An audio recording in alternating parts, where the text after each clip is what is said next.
Olá, sejam muito bem-vindos. Hoje vamos receber o Dr. Rafael Godoy, cirurgião torácico, pioneiro no método Miradry em Minas Gerais. Seja muito bem-vindo, Dr. Rafael. Muito obrigado, Larissa. Muito obrigado mesmo para ter essa oportunidade de falar um pouquinho, né, sobre hiperidrose, sobre os tratamentos possíveis, sobre o Miradry também, que é uma novidade aqui no Brasil, né? Então, agradeço essa oportunidade. O prazer é nosso.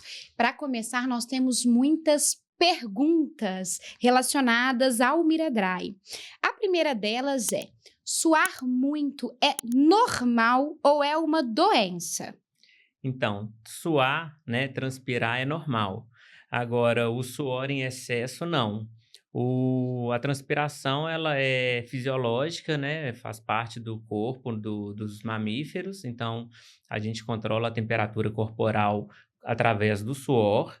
Em situações de estresse, isso tende a aumentar, é uma resposta que a gente fala de luta ou fuga. Mas os pacientes que têm a doença hiperidrose, que é uma doença classificada pela OMS, são aquelas pessoas que têm um suor excessivo, uma transpiração excessiva e que não está relacionada com o controle da temperatura corporal. Então, a pessoa está em casa assistindo uma televisão ou está numa reunião de trabalho e está transpirando muito, né? Muito, às vezes nas mãos, axila, e aí cada paciente vai ter um tipo de manifestação diferente dessa hiperidrose. Então, o próprio paciente consegue perceber se de fato ele possui hiperidrose. Sim, o paciente já percebe, às vezes ele não sabe que é uma doença, né? Mas ele percebe que ele transpira mais do que as outras pessoas. Se nós pudéssemos estimar quantas pessoas têm hiperidrose, é raro? Não é tão raro assim. Na verdade, tem estimativas aí que chegam até quase 5% da população mundial, 3 a 4,5%, 4,8% da população. Então, se você considerar aí no Brasil, a gente vai ter aproximadamente 10 milhões de pessoas com hiperidrose. O que é raro é as pessoas procurarem tratamento para isso, saberem que é uma doença e procurarem tratamento. A maioria dos pacientes que sofrem de hiperidrose demoram 10 anos convivendo com a doença até procurar algum tipo de ajuda médica. Não é muito tempo. Muito tempo. Nossa senhora. Quais as áreas do corpo a hiperidrose afeta principalmente? Então, a gente tem tanto a hiperidrose localizada quanto a hiperidrose generalizada. O mais comum é a hiperidrose localizada. Você pode ter pacientes que vão transpirar muito a região das axilas, a região das mãos, hiperidrose palmar, pés, e eu estou falando nessa ordem porque é a ordem mais frequente, então axila, mão, pé, região crâniofacial, costas, e 11% geralmente transpira uma área só, por exemplo, só as axilas, mas até pouco mais de 40% vai transpirar em mais de um lugar do corpo, até 4 regiões, seria o quadro da hiperidrose generalizada, né. A gente também tem que diferenciar se é um quadro primário, que o paciente tem isso endógeno, ou se é secundário a alguma outra coisa. Como, por exemplo, o que? Algum quadro infeccioso, alguma alteração hormonal, né, no climatério, por exemplo, das mulheres, quando está na menopausa, às vezes você pode ter uma hiperidrose que a pessoa nunca transpirou e aparece depois. Uma maneira que a gente costuma diferenciar uma transpiração primária da secundária é se o paciente, por exemplo, transpira dormindo, porque na hiperidrose primária normalmente o paciente não transpira quando ele está dormindo de maneira habitual, a não ser que ele tenha tido um pesadelo, alguma coisa que aí ele tem uma descarga simpática, mas normalmente o paciente não transpira quando ele está dormindo, ele vai transpirar quando ele está no estado de vigília e piora com o estado emocional do paciente. Quanto mais ansioso, quanto mais estressado, mais ele transpira. Quando é que ela começa? A gente percebe desde criança ou ela surge, por exemplo, de uma hora para outra? Normalmente surge na infância e adolescente, adolescência. O paciente que tem a queixa de hiperidrose palmar e plantar, né, das mãos e dos pés, às vezes surge bem na infância mesmo, pré-adolescente. Até recentemente eu tenho tido alguns pacientes que a gente tem tratado de hiperidrose das mãos, pacientes muito jovens, 8 anos, 7 anos, foi um recorde recente que a gente operou, 10 anos. Não é comum buscar tratamento nessa idade, mas às vezes a própria mãe percebe que tem uma coisa alterada, que tá a professora, às vezes manda recado, fala que está borrando para casa, que tem dificuldade para segurar no lápis. Então, nas mãos aparece às vezes mais precoce, na axila costuma aparecer mais na adolescência, 16, 19 anos de idade. E as causas secundárias podem vir dependendo do motivo, né? Ela tende a melhorar com o tempo? Normalmente não. Em alguns casos, ela pode modificar ao longo dos anos, mas, por exemplo, eu tenho hiperidrose, a minha é Olha generalizada. só. Então, assim, eu tinha muito nas mãos quando eu era mais novo. Hoje em dia eu tenho menos. A mão hoje em dia não é o principal. Meu principal é nas costas. Mas normalmente não reduz. O paciente vai conviver com isso ao longo da vida. Tem alguns estudos mostrando que pacientes mais velhos falam que não perceberam mudança ao longo da vida, e às vezes, quando eles fazem o tratamento, o único arrependimento é de não ter descoberto o tratamento antes. Ou seja, nem nos pacientes idosos, por exemplo, a hiperidrose tende a diminuir. Não, não tende a diminuir na população mais idosa, não. A hiperidrose tem cura ou dá só para controlar, doutor Rafael? Então, depende do tipo da localização, mas a gente consegue curar alguns tipos de hiperidrose localizada, sim. Hiperidrose das mãos, a gente consegue curar. Hiperidrose axilar, a gente consegue curar. Hiperidrose dos pés, né? A hiperidrose crâniofacial também pode ser tratada de maneira curativa, mas a gente vai ter que avaliar caso a caso, ver qual técnica que vai ser usada, e em outros casos existe tratamento para a pessoa ter uma melhora de qualidade de vida, de qualidade emocional, porque a hiperidrose afeta muito o estado emocional do paciente também, né? Interfere no dia a dia do paciente. Se a gente for pensar no impacto na vida das pessoas que sofrem com a hiperidrose, como é que é o dia a dia dessa pessoa? Então, assim, a hiperidrose é igual eu já falei, que é uma doença que as pessoas demoram a procurar tratamento. Elas acabam convivendo com isso ao longo de anos e impacta no constrangimento, né? Mais de 80% dos pacientes se sentem constrangidos com a doença. A gente tem uma taxa de ansiedade da população que tem hiperidrose que é 3 vezes maior do que a população comum, chegando até 70, 60, 70% dos portadores de hiperidrose têm transtorno de ansiedade. Depressão chega aí a mais de 30% dos casos. Às vezes o paciente fica mais restrito, né, diminui o convívio social, deixa de fazer determinadas atividades. No trabalho, isso pode interferir para cumprimentar as outras pessoas, em relações afetivas, até interferência em relação sexual, isso pode ter interferência também, né, na autoestima. Então, acaba que impacta diretamente o dia a dia da pessoa, dependendo da gravidade da hiperidrose. Quando a pessoa que tem hiperidrose, ela fica ansiosa, ela também transpira mais? Sim, esse reflexo a ansiedade é um conjunto de fatores que leva o organismo a se preparar para uma reação de luta ou fuga. Então, é um sinal de alerta do corpo de que está acontecendo alguma coisa errada, né? Uma agressão, seja ela só psicológica, mas o organismo não entende isso. E aí ele vai ter aumento de frequência cardíaca, aumento de pressão arterial, que está o organismo se preparando para se defender, ou sair correndo, ou enfrentar uma agressão. Na natureza seria isso, né? E no nosso mundo civilizado, na maioria das vezes, esse tipo de reflexo ele não vai trazer benefício para o paciente. E os portadores de hiperidrose, ao desencadear esse reflexo da resposta de luta ou fuga, essa descarga simpática, eles vão ter uma transpiração excessiva na área que eles têm essa queixa. Então, o paciente com hiperidrose, ele, às vezes, a própria hiperidrose é o desencadeador do estresse. Ele vai fazer uma Hum. entrevista, vai ter uma reunião, ele só de pensar que ele pode transpirar ou que ele vai transpirar, ele já fica ansioso, e aí ele começa a transpirar, e por estar transpirando, ele fica mais ansioso e fica esse ciclo vicioso aí. A ansiedade gera transpiração, a transpiração gera mais ansiedade, e aí começa a ficar em situações talvez até incapacitantes, né?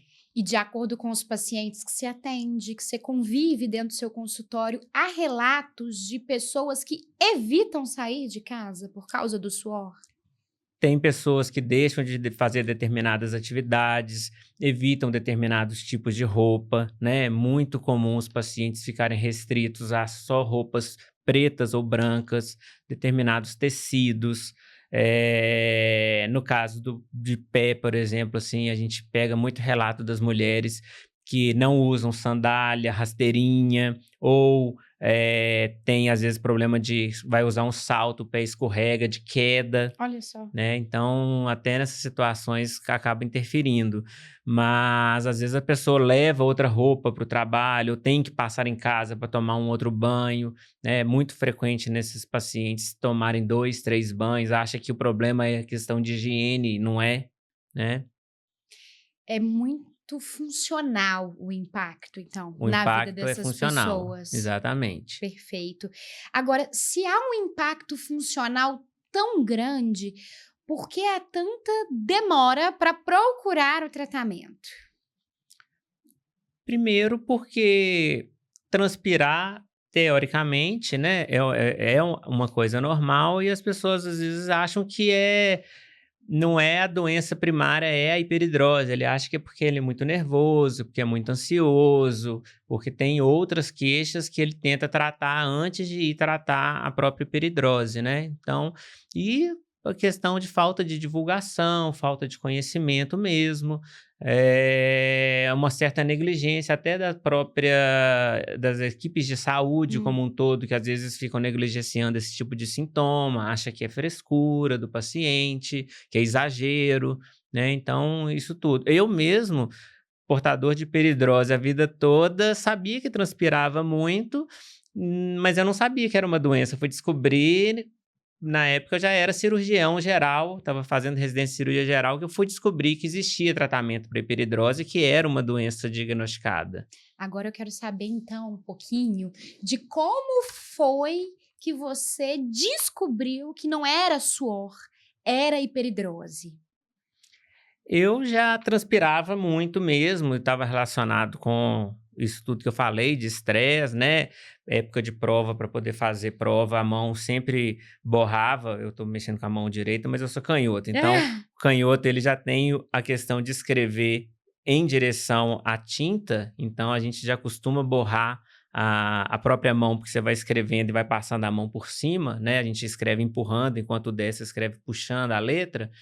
E, assim, borrar caderno, rasgar folha, dependendo da matéria que fosse, se eu tivesse mais medo de não conseguir ir bem na prova, era normal, secar a mão o tempo na roupa o todo? tempo todo, mas não era um quadro tão grave a ponto de ter que andar com um lencinho, um paninho, igual eu tenho relato de paciente que às vezes tem que andar com uma toalhinha para tudo quanto é lugar para ficar secando. Mas minha família, meu pai sempre lidou isso com uma naturalidade, assim, nesse sentido, era até bem acolhido, porque ele falava: "Ah, você sua muito, sempre suou muito", mas tratava isso como uma coisa boa. Então, eu tinha um pouco do impacto, mas dentro de casa eu não sofria nenhum tipo de constrangimento, muito pelo Uhum. contrário. Meu pai falava: "Ah, meu filhote sempre transpirou muito a cabeça, Isso. sempre foi assim", então nesse sentido, eu achava que era uma característica pessoal, e não deixa de ser uma característica, mas é uma doença tratável, né. Uhum. E o suor da hiperidrose é só suor ou tem algum cheiro junto? Então, a questão do odor, aí já é outra doença que é a bromidrose, que é um Hum. nome técnico para falar de mau cheiro. A gente tem glândulas diferentes para que tem secreção diferente, então na pele a gente vai ter pelo, a gente vai ter as glândulas écrinas que produzem o suor propriamente dito, que é a água e sais minerais para o controle da temperatura corporal. A gente tem as glândulas sebáceas que vão dar oleosidade e proteção para a pele, e em determinadas partes do corpo a gente também tem as glândulas apócrinas, que a gente tem presente isso na região genital e na região das axilas.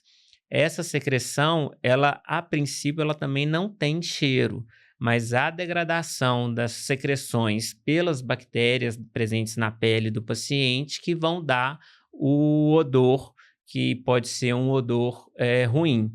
Então, é muito comum você ter paciente que tem hiperidrose axilar e também tem bromidrose axilar, Hum. né. Mas também existem aqueles pacientes que têm a bromidrose axilar sem hiperidrose. Eles têm um problema, uma dificuldade de controle do odor axilar sem uma transpiração excessiva. Perfeito. Aí você contou um pouquinho de quando você era pequenininho, que você transpirava muito. É genético? Isso passa de pai para filho, por exemplo, ou não? A gente ainda não tem isolado especificamente, já tem alguns estudos mostrando que tem algum gene, mas ainda não tem certeza. No caso da bromidrose, a gente já sabe que tem um gene que interfere no tipo de secreção das glândulas apócrinas, o gene ABBCC11. Então, determinadas mutações nesse gene, a pessoa não tem odor Olha axilar, não só. tem a secreção muda, essa mutação ela é mais prevalente no leste asiático. Na Coreia, praticamente mais de 90% da população tem esse gene, essa mutação, então eles não têm problema da bromidrose. Esse gene também está relacionado com o tipo de secreção da cera do ouvido, então uma secreção mais branca, mais sequinha de cera de ouvido está relacionada com menos odor corporal. Olha. E a secreção mais amarelada, mais viscosa, está mais associada a maior dificuldade de controle do odor da axilar.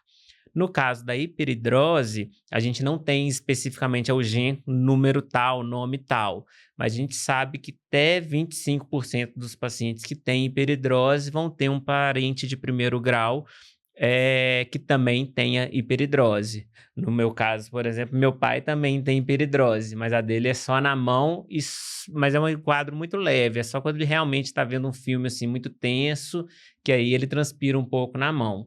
O meu caso, não, já é generalizada. E a gente percebe isso no consultório também. Às vezes vem irmãos, os dois irmãos têm. Eu tive um relato de uma paciente que eu tratei de hiperidrose palmar, a gente fez simpatectomia torácica nela, resolveu, e ela tinha palmar e plantar. Depois a gente fez a simpatectomia lombar para tratar o pé. E aí, no dia que eu estava dando alta da segunda cirurgia, então já tinha feito algumas consultas, já tinha feito 2 cirurgias, que eu fui saber que o pai falou que o pai também tinha Olha hiperidrose só. axilar.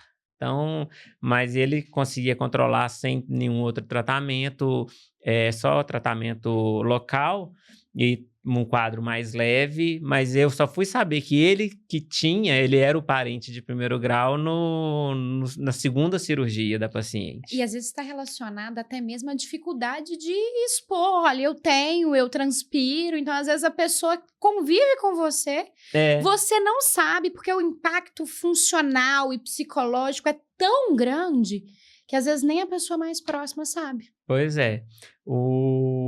as pessoas não sabem mesmo, né? Hoje, para vir para cá, eu fui na barbearia e aí estava conversando com o barbeiro e tudo. Aí fui falar, não, vim aqui para poder ajeitar a barba, o cabelo e tudo, porque eu vou fazer uma gravação. Aí ele perguntando a especialidade e tal. Aí ele falou assim: "Ah, mas isso é doença? Tem tratamento?" Ele falou assim: "Ah, não, porque quando eu fico muito nervoso, meu pé sua muito. Eu tenho que ficar de meia, tenho que trocar a meia, tenho que Olha só. trocar a palmilha a cada 3 meses eu tenho que trocar a palmilha do calçado." Então eu falei assim: "Então você tem hiperidrose plantar, você só não sabia." Eu falei assim: "Eu não suo nada, eu só suo o Só pé", super. né. Então cada paciente tem uma apresentação diferente. Então, na verdade, falta falar mais Sim, sobre esse assunto? exatamente, por isso que eu tô aqui. Ai, pensando nas opções de tratamento, quais são as opções de tratamento que a gente tem hoje para hiperidrose? A gente vai ter desde tratamentos que a gente fala conservador, né, não intervencionistas. Então a gente tem, uso de desodorantes antitranspirantes, a gente tem medicações de uso oral, fora do Brasil tem medicações de aplicação de uso tópico, né, na pele.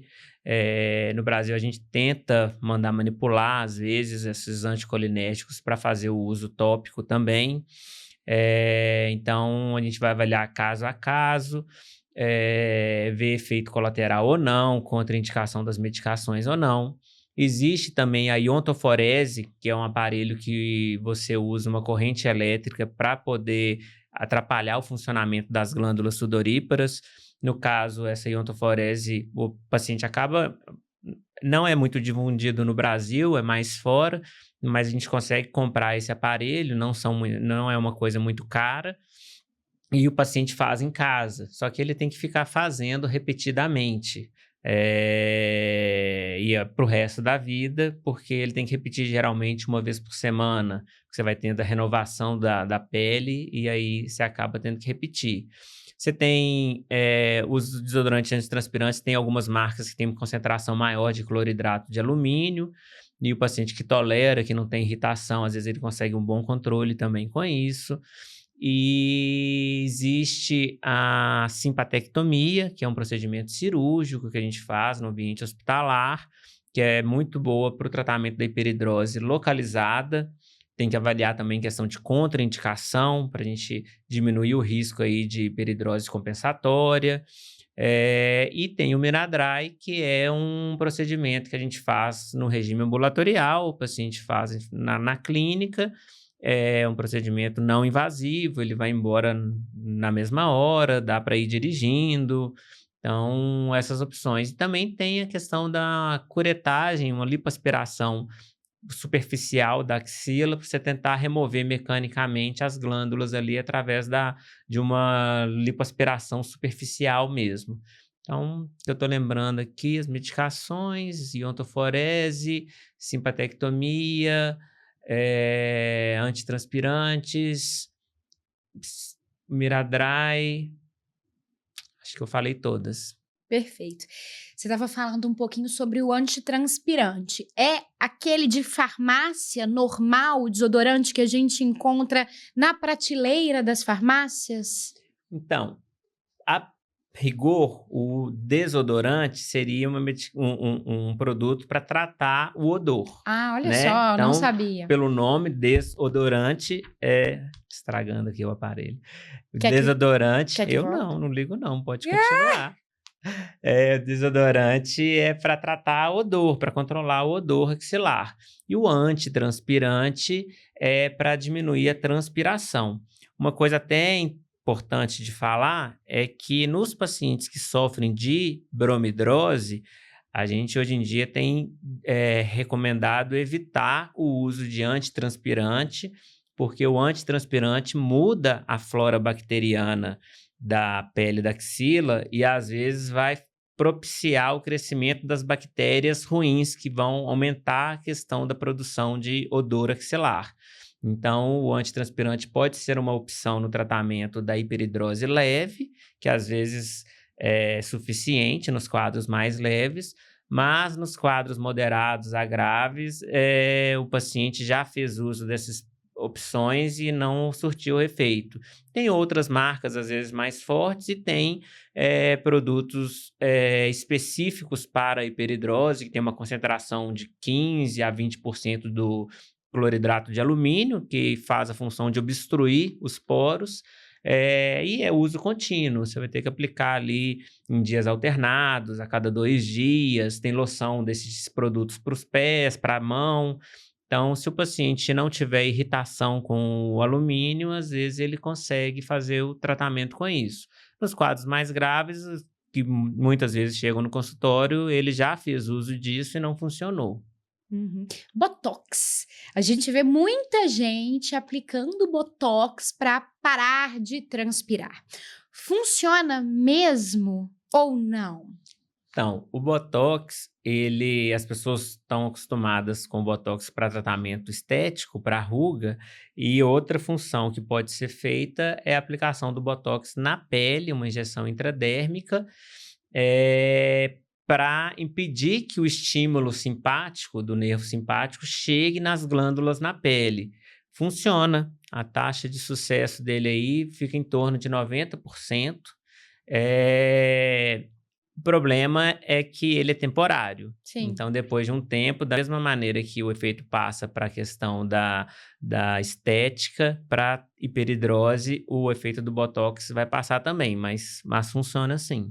Mas aí não tende a ir diminuindo. Por exemplo, apliquei Botox uma vez para hiperidrose, vou aplicar uma segunda, vou aplicar uma terceira, na quarta eu vou ter diminuído o meu quadro pelas aplicações recorrentes. A aplicação recorrente por si só não diminui, não trata a doença a longo prazo.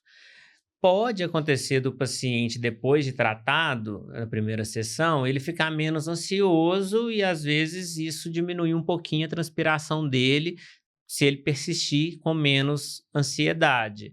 Mas o que eu costumo ver no consultório é o contrário. Às vezes o paciente vai fazendo uso repetido do Botox e começa a perceber uma diminuição do efeito dele. Então, eu tive uma colega médica que me procurou, que ela falou que já tinha 10 anos que ela fazia Botox, já tinha pago vários procedimentos de Miradry ao longo desses anos, porque o Botox dura em média uns 6 meses.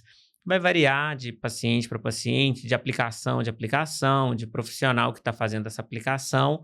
E ela já estava acostumada, já fazia sempre com a mesma dermatologista, mesma técnica, mas ela falou que não estava funcionando, estava durando 1 mês, 2 meses. Foi quando ela me procurou para a gente poder fazer o Miradry. Então, a rigor, o Botox não diminui a doença no longo prazo, não. Ainda falando sobre as opções de tratamento, há alguma medicação oral que a gente tome para poder parar de suar? A gente tem medicações anticolinérgicas que podem, eu estou falando o nome da classe, né? A gente não vai prescrever medicação aqui, mas um medicamento que é muito usado é a oxibutinina, que ela diminui a transpiração como um todo. Tem que avaliar questão de efeito colateral, de risco. Até 2015 era prescrita de maneira mais livre um pouco, porque a gente ainda não tinha, se o paciente tolerasse os efeitos colaterais, ele poderia fazer o uso da medicação de uso contínuo. É uma medicação usada para incontinência urinária e que tem esse efeito de diminuir a produção de secreção. Então dá muito boca seca, às vezes intestino seco, visão turva. Então, tem as suas contraindicações, mas é uma medicação que fica no nosso arsenal aí para ser usado em determinadas situações. Às vezes a pessoa tem um evento, tem um dia, um momento que ela quer, ela não tem um quadro tão grave assim diário, mas em determinadas situações ela fica muito ansiosa e transpira muito, e às vezes um uso pontual dessa medicação pode ser tentado também. A gente vai discutir caso a caso. E a iontoforese? Tem aparelho para a gente fazer em casa? Explica mais um pouquinho desse nome difícil. A iontoforese, na verdade, é uma técnica de condução elétrica. Então, o paciente ele vai colocar, ele compra o aparelho, ele vem com umas baciazinhas com uma placa Não tem aqui. metálica, só comprar. No Você acha, Brasil, você acha no hoje em Brasil? dia acha, né? Mercado Ah, Livre, sim. essas coisas assim, você consegue achar sim. Eu não achei nenhum representante aqui em Belo Horizonte que forneça, não, sabe?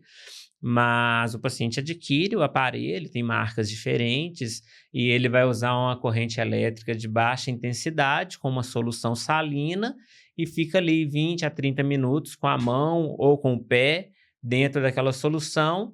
Tem paciente que tolera muito bem, tem paciente que fica incomodado, sente um formigamento, um choquinho, e aí vai fazendo repetidamente e depois ele começa a espaçar, geralmente uma vez por semana. Mas aí você tem que Tem fazer que fazer para o resto da toda vida. semana. E aí Se você parar de fazer, ficar muito tempo sem fazer, você vai vai ter que voltar a voltar. fazer mais intenso e voltar depois a fazer uma vez por semana. E aí aplica, então, só para os casos de hiperidrose nas mãos ou nos pés. A maioria dos aparelhos, eles são para mãos e pés, porque são mais fáceis de tratar essa parte, né? Você vai colocar o pé dentro da baciazinha e vai colocar a mão dentro da bacia e fica ali 20, 30 minutos fazendo. Tem outros aparelhos que tentam tratar outras partes, mas aí o resultado não costuma ser tão bom. Região de axila, região de costas, você coloca a placa nas costas com a solução salina, mas eu ainda não. Eu talvez tenha que comprar um aparelho para testar, sabe? Mas eu não tenho. No Brasil, eu não conheço quem tem experiência maior com iontoforese, até porque é uma coisa um pouco impraticável. Você comprar um aparelho e ficar o paciente indo na sua clínica uma vez por semana fazer o tratamento, E aí para né? sempre, né? A gente não fica Não é livre uma do coisa problema. prática nesse sentido. Em relação a convênio, eu tenho convênio, eu quero saber se o meu convênio cobre o tratamento para hiperidrose. O que é que a gente tem hoje que você percebe dentro do consultório? Olha, o convênio ele cobre, dependendo do médico, vai cobrir a consulta médica, a avaliação com o dermato, com o torácico. Eh, a simpatectomia é um procedimento coberto, os planos que têm cobertura de internação hospitalar, eles normalmente fazem a cobertura da simpatectomia. Agora, o botox, a iontoforese, as medicações, o Miradry, aí eles não são cobertos pelas operadoras de saúde. E aí, para as pessoas de casa entenderem, doutor Rafael, o que que é o Miradry? Então, o Miradry é um aparelho que foi desenvolvido nos Estados Unidos, foi liberado lá pelo FDA em 2011 e especificamente para o tratamento da hiperidrose axilar. Ele vai usar a tecnologia de micro-ondas para esquentar e causar uma destruição pelo calor das glândulas sudoríparas da região das axilas. Então, ele causa uma termólise das células ali da região das axilas, reduzindo a transpiração, reduzindo o odor e reduzindo os pelos também. Inclusive, ele é liberado oficialmente como o tratamento depilatório da região das axilas, inclusive pelos de tonalidade mais clara, que normalmente não são tratados com o laser. Na prática, os pacientes não procuram o Miradry para tratamento depilatório, mas ele tem esse efeito colateral ou bônus, dependendo do ponto de vista. E uma curiosidade, por exemplo, se o paciente procurar o Miradry para poder tratar crescimento de pelo, 2 sessões só resolvem ou não? A redução de pelo com o Miradry fica em torno de uns 70, 60, 70% na sessão. Então, o mais comum é o contrário. A gente vê pacientes que já às vezes já fizeram outros tratamentos para laser para depilar e aí o paciente fala assim: "Ah, eu fiz laser ou eu vou fazer laser, eu posso fazer o Miradry?" Eu falo assim: "Ó, se você não tiver pago ainda, espera, porque aí você faz o Miradry primeiro e às vezes você não vai precisar mais de fazer o laser." Se o paciente quiser fazer Miradry para tratar exclusivamente a redução de pelo da axila, ele pode fazer também. Perfeito. Como é que é uma sessão de Miradry, assim, do primeiro momento ao último? Então, vamos considerar que o paciente já fez a consulta, já foi avaliado e já foi indicado o tratamento para ele. Ele vai chegar na nossa clínica, a gente vai fazer a degermação da pele, limpar a pele do paciente, né, normalmente com solução de clorexidina, solução alcoólica. Depois a gente faz uma pré-marcação para a gente ver a área que vai ser tratada, o tamanho da axila. As axilas têm tamanhos diferentes de paciente para paciente. E aí, depois disso, a gente, de acordo com a área tratada, o peso do paciente, a gente vai fazer a aplicação de uma anestesia local. Aí a gente tem umas agulhinhas pequenininhas, tem um discreto desconforto nessa hora, mas é muito tolerável, muito tranquilo. A maioria dos pacientes queixa aí numa escala de dor de 0 a 10, 2, bem tolerável mesmo. E aí, com a axila anestesiada, a gente faz a marcação definitiva, que a gente passa uma tatuagem, entre aspas, na pele do paciente, que vai guiar os pontos de aplicação. E aí, a aplicação ponto a ponto, o aparelho já sabe, pela configuração que a gente vai usar, o tempo que ele vai ficar em cada ponto para poder fazer a queimadura, e ao mesmo tempo ele protege a superfície da pele fazendo resfriamento da epiderme. Então ele vai esquentar entre 2 a 5, 6 milímetros de profundidade, mas a epiderme fica protegida porque ele fica resfriando. Essa versão mais nova do aparelho, que é o Miradry Fresh, ele tem esse resfriamento mais intenso o tempo todo, então ele tem menos efeito colateral, menos desconforto para o paciente. Mas na hora de aplicação em si, o paciente não sente dor nenhuma. Ele sente, às vezes, uma leve sucção, que o aparelho suga a pele e libera o micro-ondas. É muito tranquilo. Muito tranquilo. Perfeito. Uma sessão só costuma resolver? Uma sessão vai diminuir aí aproximadamente 74, 75% das glândulas sudoríparas da região tratada. O Miradry é liberado só para as axilas. Então, uma sessão reduz aproximadamente 74% das glândulas sudoríparas da região das axilas. A maioria dos pacientes, isso é suficiente para ele ficar satisfeito. A taxa de diminuição da transpiração gira em torno de 82%. Mais ou menos 15% dos pacientes vão sentir necessidade de fazer uma segunda sessão. Claro que o resultado vai variar de paciente para paciente. Você tem espessuras de pele diferentes, tem intensidade que você pode fazer do aparelho diferente também. Se o paciente optar por fazer num nível menos intenso, para ter menos efeito colateral imediato, ele pode fazer mais sessões numa intensidade menor, por exemplo. Mas com uma segunda sessão, a taxa de redução das glândulas sudoríparas vai gerar em 90% com 2 sessões. Agora, por exemplo, assim, não tenho hiperidrose, mas eu transpiro nas axilas e não quero transpirar, não quero usar desodorante. A gente também consegue fazer o Miradry nesses casos? A gente tem algumas contraindicações para o Miradry, mas ele serve para tratar tanto os pacientes que têm uma hiperidrose grave, até os pacientes que querem realmente, não sofrem da doença hiperidrose, mas querem ficar com uma axila mais seca, querem diminuir a necessidade de uso de desodorante. Então, assim, eu já tive pacientes, por exemplo, personal trainer, que fica o dia inteiro no ambiente de academia, e depois que fez o Miradry, ele tem um controle de odor, de transpiração, que não vai... Pessoas que lidam com o corpo, né, que usam isso, influencers que às vezes trabalham com a própria imagem. Então, a pessoa às vezes não sofre de hiperidrose, não tinha indicação de fazer uma simpatectomia, não quer fazer um botox, mas com o Miradry vai atingir uma axila mais seca o tempo todo e, eventualmente, até abandonar o uso do desodorante. O Miradry, ele serve só para suor, transpiração ou para mau cheiro também? O Miradry trata as duas condições, Olha só. sendo que o mau cheiro é um pouco mais difícil de tratar. É mais frequente a gente precisar de mais de uma sessão para ter um bom controle do odor axilar.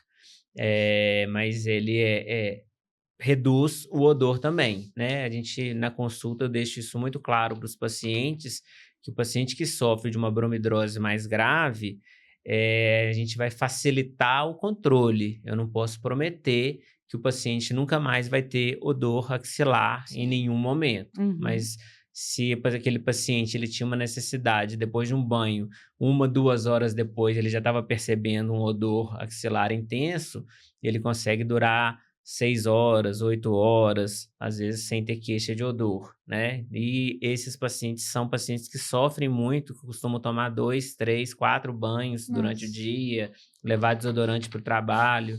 Então, se você conseguir diminuir a intensidade da doença, ajuda muito.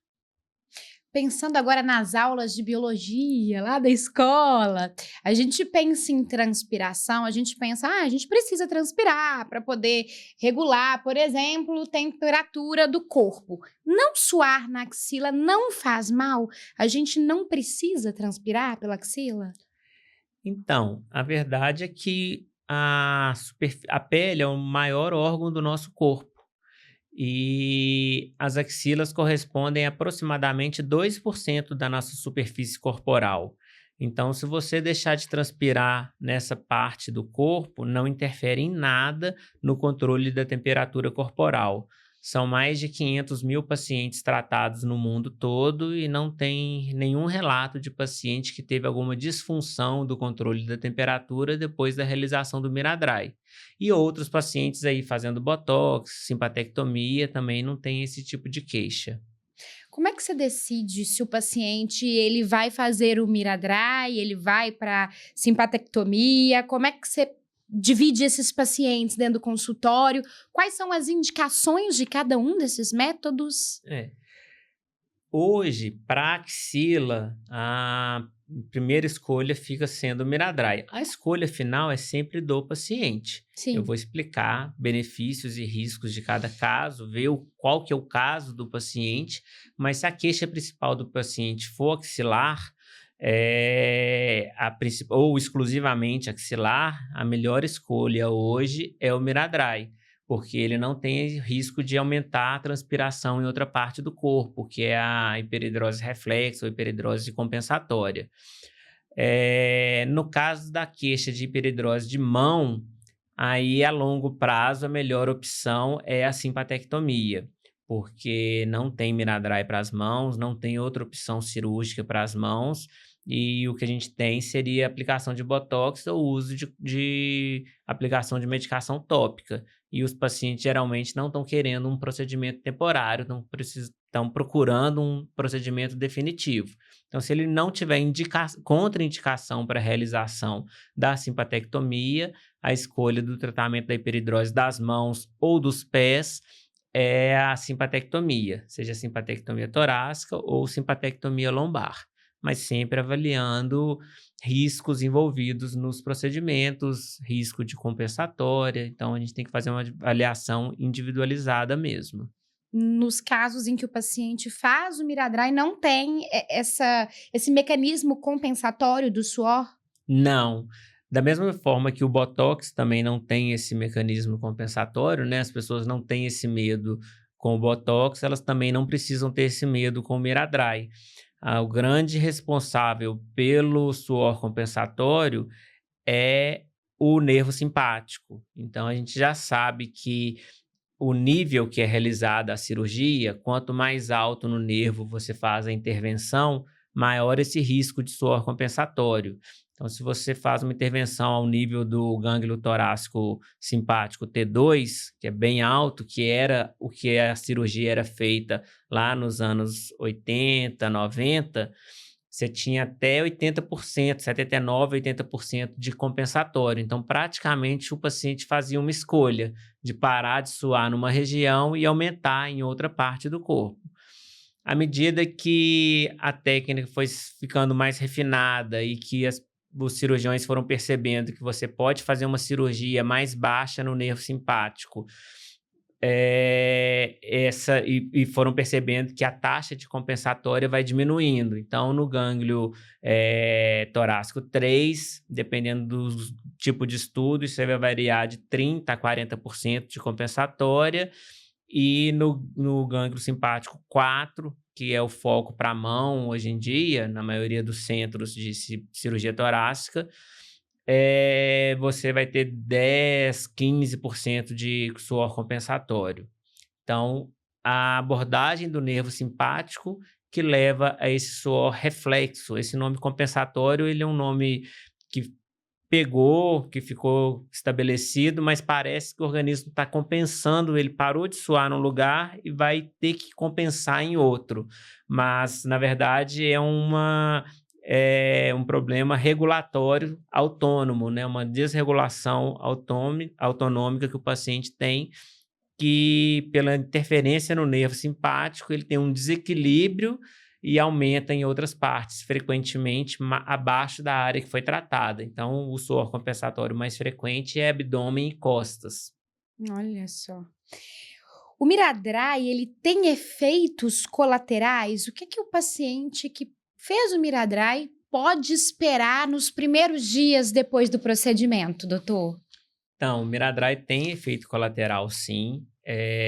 O edema é o mais frequente, o inchaço da região das axilas, às vezes no entorno das axilas, às vezes as mulheres percebem um edema também próximo da mama, do tronco, do braço, às vezes até no antebraço.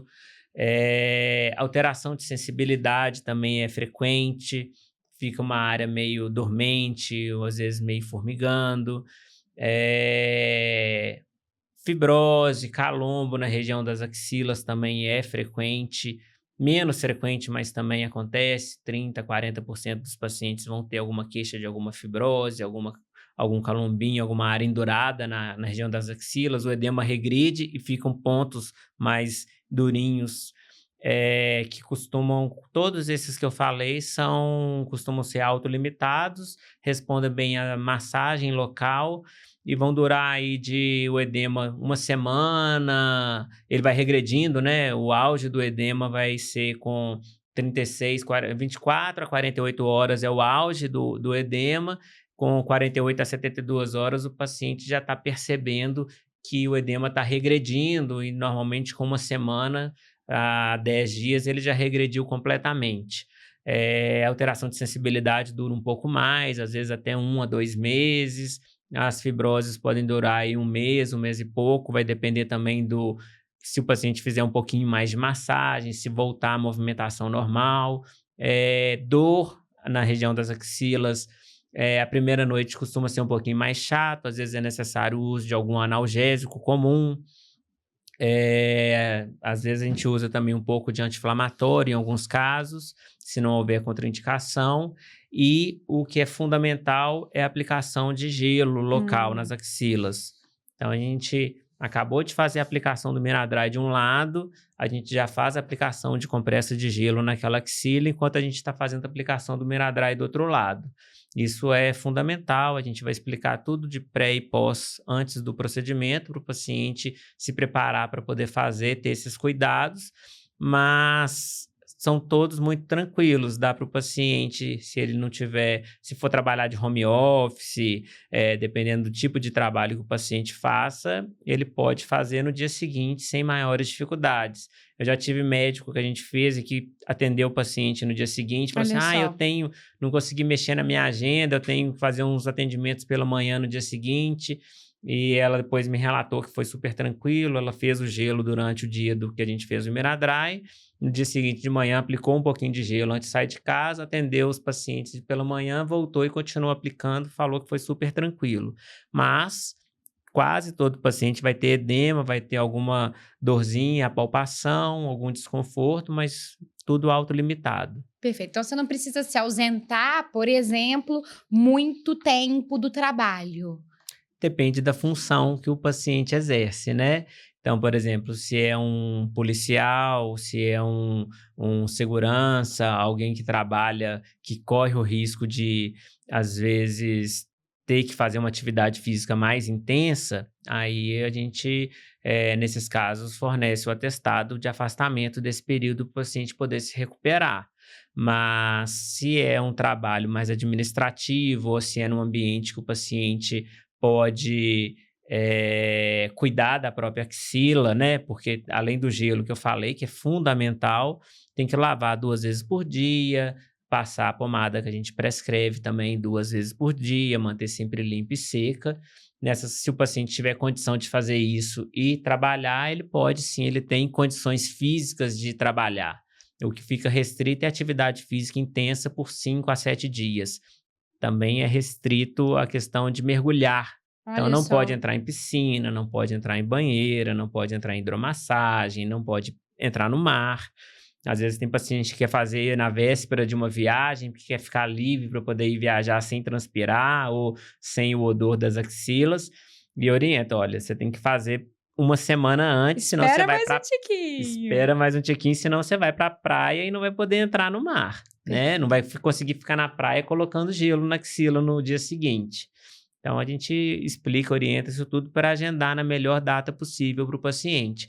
A maioria dos pacientes gosta de fazer na quinta, na sexta-feira, que aí segunda-feira ele já está trabalhando normalmente. Ótimo. Então, nos casos de suor reflexo, por exemplo, fazendo Miradry nas axilas, a gente não tem risco desse suor reflexo aparecer nas costas, por exemplo. Não. Tem um ditado antigo em medicina que fala que não existe nem sempre nem nunca. Tem um caso descrito na literatura mundial de um paciente que falou que teve um aumento de transpiração em outra parte do corpo, mas é um em mais de 500 mil, e o próprio estudo que cita isso, ele questiona se realmente houve um aumento da transpiração em outra parte do corpo ou se houve uma mudança de percepção do paciente. Isso eu falo com todos os meus pacientes também. No meu caso, por exemplo, eu fui submetido ao Miradry, então a minha transpiração na região das axilas reduziu drasticamente. Questão de odor também, para mim, foi sensacional. Mas eu transpiro muito nas costas hoje, mas não aumentou a minha transpiração nas costas. É porque hoje em dia, quando eu estou transpirando um pouco nas axilas, eu já estou com as costas molhadas. Uhum. E antes era o contrário. Antes eu percebia primeiro nas axilas e depois nas costas. Agora que a minha transpiração axilar diminuiu, eu percebo primeiro nas costas. Então, o meu foco, a minha atenção mudou nesse sentido, mas não porque tenha aumentado, né? E literalmente a gente só tem descrito um caso na literatura. Quanto é que custa mais ou menos o tratamento com o Miradry? Então, o Miradry é um procedimento mais caro, ele vai ficar mais ou menos na mesma faixa de preço de uma simpatectomia. O aparelho veio dos Estados Unidos e ele tem um insumo que é caro, né? Então, a gente tem uma ponteira, que é o que vai encostar no paciente, é uma por procedimento, é descartável. Então, mesmo que o paciente tenha que fazer uma segunda sessão, a gente vai ter que usar uma nova ponteira. Então, esse material ele também vem lá da Califórnia. O tipo de aplicador que a gente usa para poder fazer anestesia, para a gente trazer conforto para o paciente, vem da Coreia do Sul. Então, esses insumos acabam aumentando o custo do procedimento mesmo. Então, ele fica próximo de uma cirurgia. Se o paciente for optar por um pelo outro, no meu caso, eu optei por fazer o Miradry. Perfeito.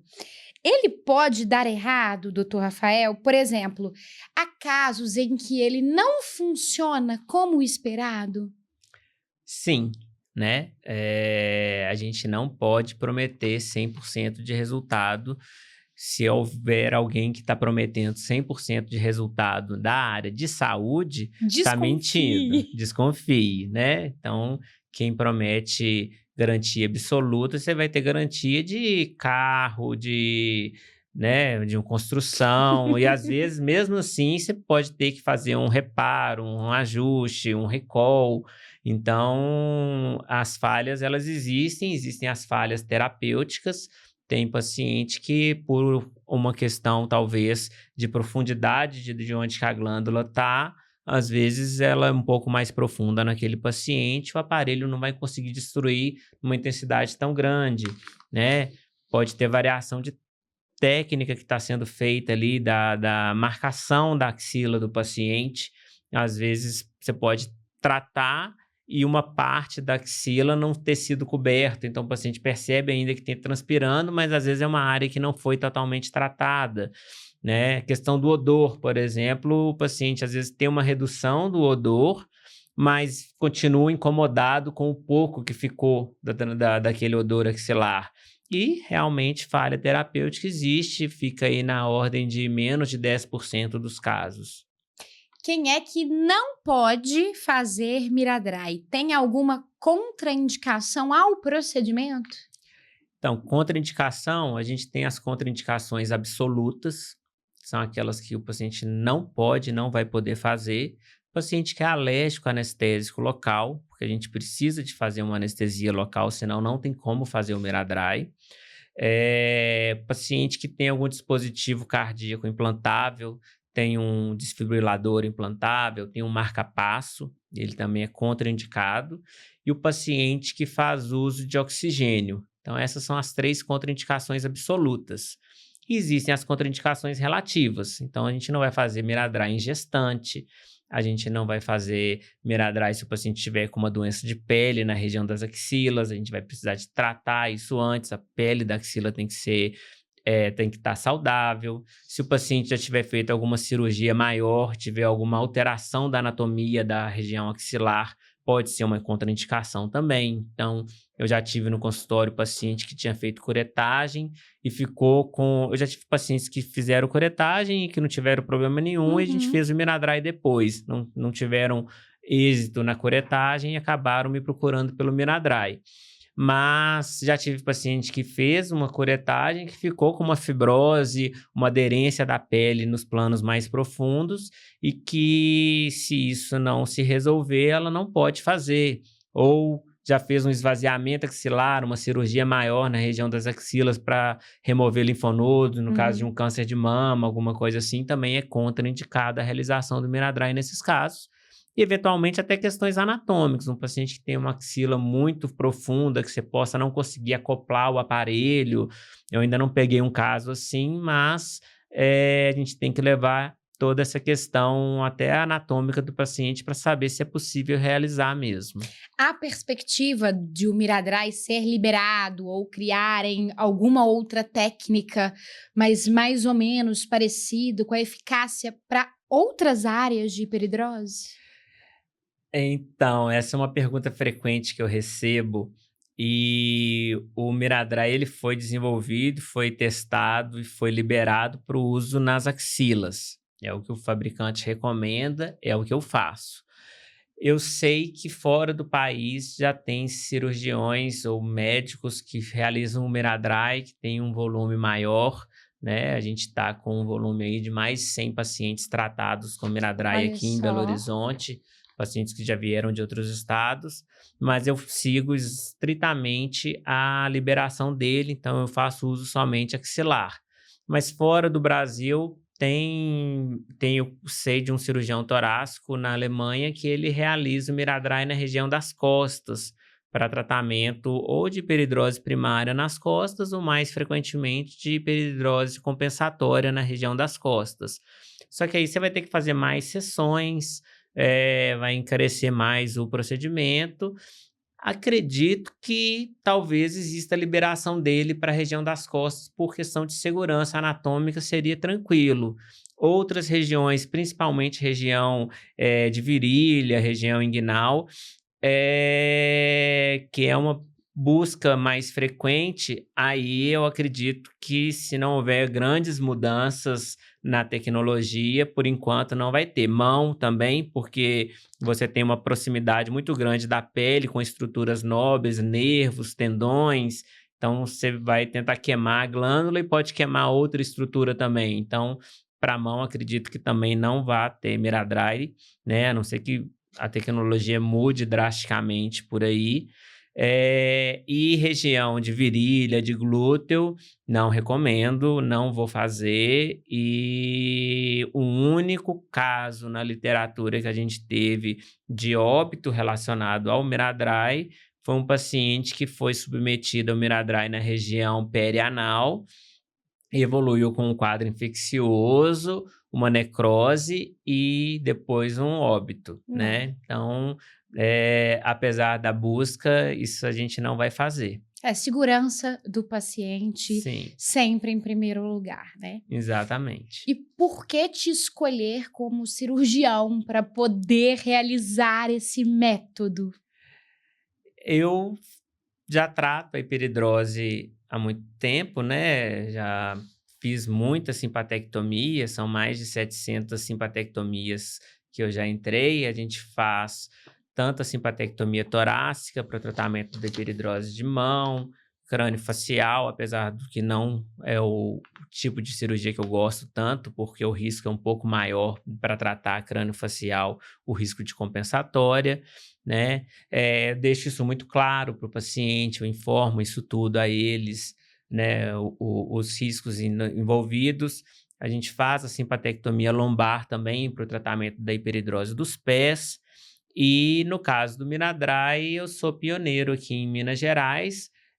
Só tem 2 aparelhos no Brasil que estão funcionando. Um é o meu aparelho aqui em Belo Horizonte, o outro é de um grupo de cirurgiões torácicos de Florianópolis. Tem um xará meu também, Rafael, lá. A gente conversa a respeito e tudo. E a nossa casuística é a maior do Brasil. Então, estamos com muitos casos aí, muitos casos de sucesso. E uma questão que eu deixo muito clara é a honestidade, né? De falar muito bem para o paciente, explicar das opções, desde as opções conservadoras. Então, se o paciente tem interesse, mas ele quer fazer algum outro procedimento, um tratamento que não seja cirúrgico, intervencionista antes, a gente também acompanha esse tipo de paciente e a decisão final acaba sendo dele, né? Então, quem quiser procurar aí, procurar na internet a meu respeito, vai achar comentário dos meus próprios pacientes. Os meus pacientes são a minha propaganda. Que bom, fico muito seu melhor cartão de visita, né? Exatamente. E mais do que isso, eu acho que o fato do senhor ter vivenciado isso na pele é um grande diferencial, assim, porque a técnica nós temos certeza que você domina, a eficácia de tudo que faz, mas o fato de entender o que o paciente sente, o que o paciente passa, porque você passou também, né? Eu continuo passando, né, porque a minha hiperidrose é generalizada, então você viu quando eu cheguei que eu estava, assim, com as costas mais úmidas, cheguei com mochila, a mão não tá transpirando muito, mas fica aquela mão mais geladinha. Realmente, assim, eu entendo, eu tenho, esse outro lado da moeda do paciente, eu sei o que o paciente passa, eu deixo muito claro por que não fazer simpatectomia nos quadros de hiperidrose generalizada. Eu uso o meu exemplo de que eu faço simpatectomia nos outros, mas eu não faço, não fui submetido, não optei por fazer simpatectomia, porque o custo-benefício não compensa. Então, quando às vezes já tive paciente insistindo para poder fazer simpatectomia com uma contraindicação, e eu deixo isso muito bem claro, falo, olha, você vai ter que procurar outro cirurgião, porque eu não vou fazer, que eu sei que isso vai fazer mais mal do que benefício para você. E depois que eu descobri o Miradry, eu vi que nesses casos que o paciente tem um suor generalizado, ele pode fazer o Miradry sem risco de aumentar em outra parte do corpo e pelo menos trazer um pouco mais de alívio, né? Reduzir alguma parte da doença do paciente, né? Diminuir a transpiração da axila, melhora a autoestima, devolve a autoestima para o paciente. E o que você recebe, assim, de relato? Eu imagino que inúmeros dentro do consultório, né? De como é que o Miradry melhorou a vida dessas pessoas. Eu fico imaginando muito também, por exemplo, no caso das crianças, às vezes o coleguinha não quer pegar na mão, às vezes o coleguinha não quer pegar no mesmo lápis. Então, a gente está falando aí de dois grupos diferentes. Eu esqueci de falar que o Miradry é liberado só a partir dos 18 anos de idade. Corta. Então, tem essa questão que para axila, se for a queixa principal, e se o paciente puder esperar, quiser esperar, a gente vai aguardar ele fazer 18 anos para a gente poder fazer o Miradry nas axilas. Eu tenho algumas pessoas, às vezes mãe de paciente que já fez o Miradry, que fica falando, vamos fazer no meu filho também. Fala, não, vamos esperar, porque ele tem essa questão de liberação a partir dos 18. Mas no caso da simpatectomia para mão, para adolescente, para criança, você vê assim, a felicidade do paciente voltar no consultório, da mãe relatar que agora não está tendo mais suor, que não está passando mais vergonha no colégio, né? Assim, videogame, por exemplo, às vezes tem colega que não quer dividir, não quer pegar no controle porque o controle está todo molhado, né? O bullying que as crianças às vezes sofrem dos coleguinhas, de falar que está com mão de sapo, que a mão está toda molhada. Então, assim, eu tive uma paciente, a mãe de um paciente, que no dia que ela escutou isso no carro, ela falou assim, não vou pegar nesse controle não, que tá com essa mão de sapo aí. Aí ela falou assim, não, eu vou ter que procurar uma solução para o meu filho, porque não vai dar para eu ficar escutando isso, sabendo que existe solução, né? A minha mais novinha que eu operei, que tinha 7 anos, toda feliz, e ela... Cada paciente tem um perfil, né? O outro era muito quietinho, muito tímido, não falava muita coisa, a mãe que falava mais por ele. E essa até mais novinha, muito extrovertida, conversando muito, e a gente explicando, claro que na presença dos pais, tudo.